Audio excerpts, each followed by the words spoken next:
The issue of Brexit has dominated British politics for the last 3 years. So the question is how it's going to shape these elections. We know that if we ask people what is the most important issue facing the nation, Brexit comes on top, ahead even of other issues like the National Health Service.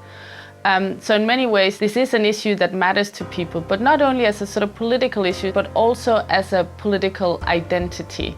So people identify as Labour supporters or Conservative supporters, and now they also see themselves as Leavers and Remainers, and that's shaping their outlook on politics.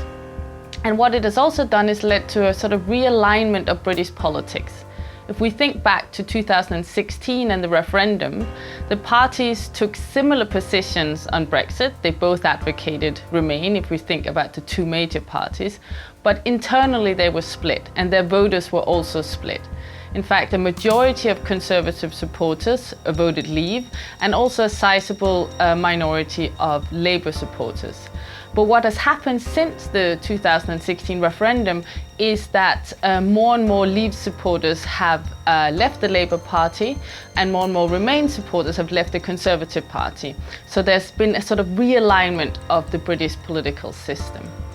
And that realignment now in this general election has also arrived when we look at the party positions on Brexit. So whereas in 2017, the parties offered very much the same thing on Brexit, which was to respect the outcome of the referendum and leave the European Union and the single market.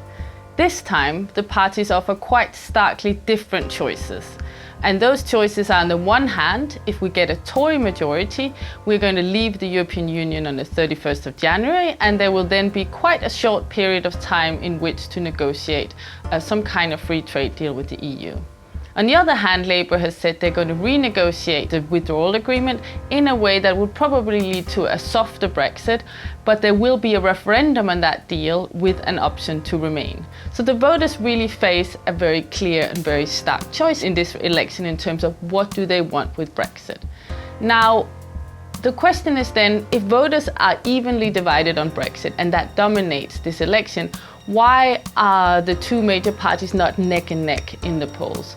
The simple answer to that is that the Remain vote is much more divided, whereas the Leave vote is much more united in these elections. So the Conservative Party have managed to win back most of the Leave voters that deserted them for the Brexit Party back into their fold, whereas the Remain vote is still divided between the Labour Party, the Lib Dems and also the Greens. Of course, many other issues than just Brexit will also matter.